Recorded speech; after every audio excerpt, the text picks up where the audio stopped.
Sábado 31 de julio. Del Santo Evangelio según San Mateo.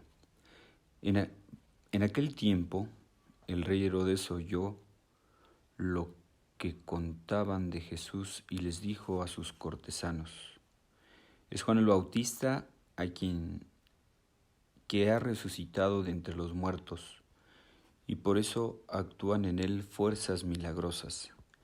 Herodes había apresado a Juan y lo había encadenado en la cárcel por causa de Herodías, la mujer de su hermano Filipo, pues Juan le decía a Herodes que no le estaba permitido tenerla por mujer, y aunque quería quitarle la vida, le tenía miedo a la gente, porque creían que Juan era un profeta.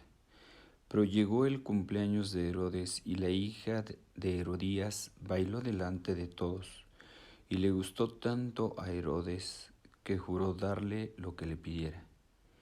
Ella, aconsejada por su madre, le dijo: dame sobre esta bandeja la cabeza de Juan el Bautista. El rey se entristeció, pero a causa de su juramento y por no quedar mal con los invitados, ordenó que se la dieran. Y entonces mandó degollar a Juan. En la cárcel trajeron pues la cabeza en una bandeja, se la entregaron a la joven y ella se la llevó a su madre.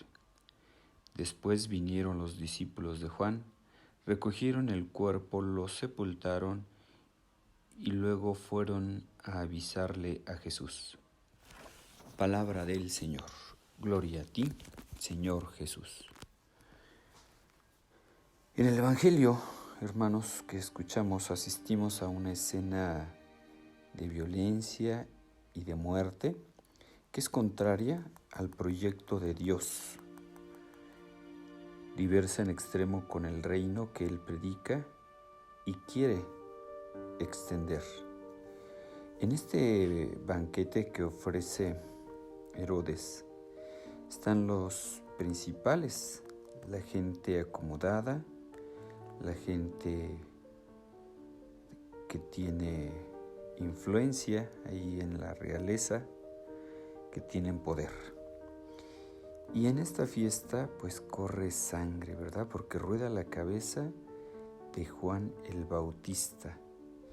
Y quienes comparten la casa y el alimento son testigos de lo que sucede en ella.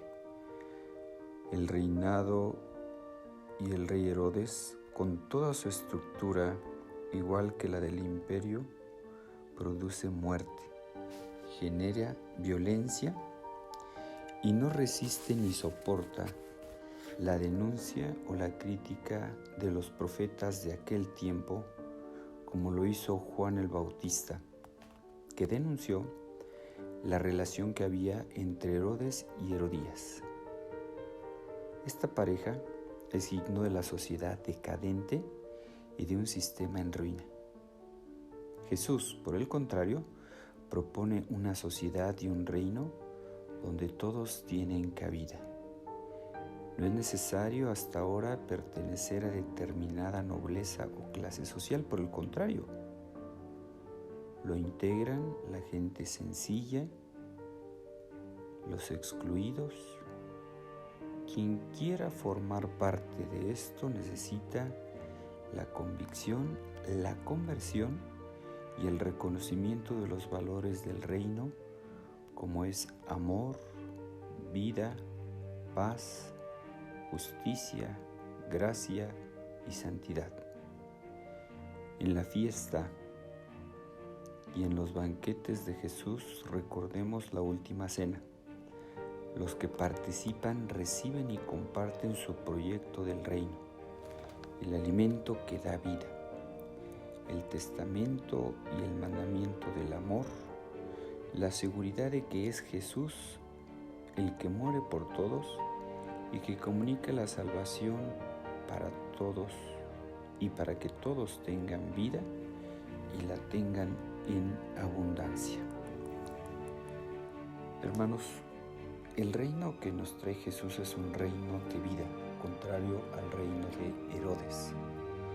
Es un reino de vida, es un reino de vida, de paz, de amor, de justicia, de verdad. Hoy nosotros nos podríamos preguntar a qué reino servimos. Hoy que estamos celebrando la memoria de San Ignacio de Loyola, pues él en sus primeros años, él sirvió en la corte real y en el ejército. Pero una vez que él se convirtió, estudió teología, donde se le juntaron algunos compañeros con los que había de fundar más tarde en Roma los jesuitas, lo que sería la Compañía de Jesús. Y él ejerció un fecundo apostolado con sus escritos y con su formación de discípulos que habían de trabajar intensamente en la reforma de la Iglesia.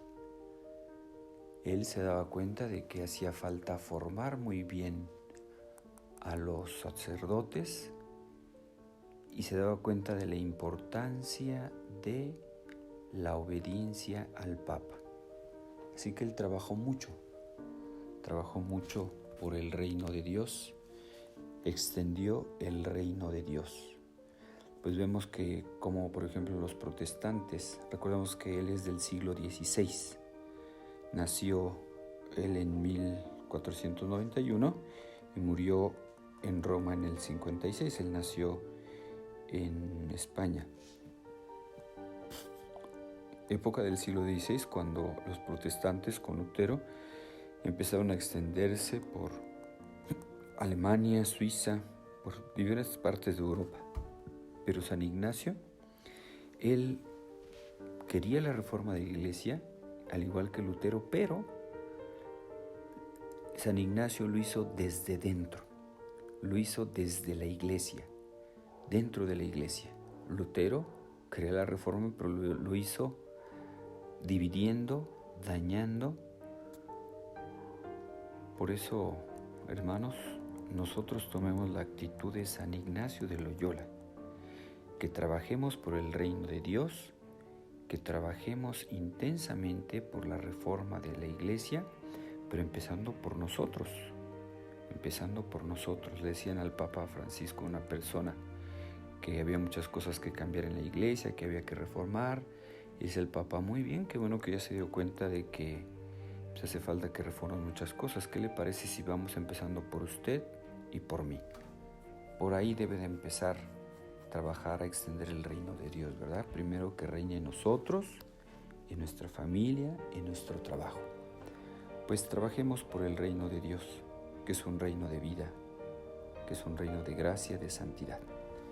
Que tengan un feliz día. Que Dios los bendiga.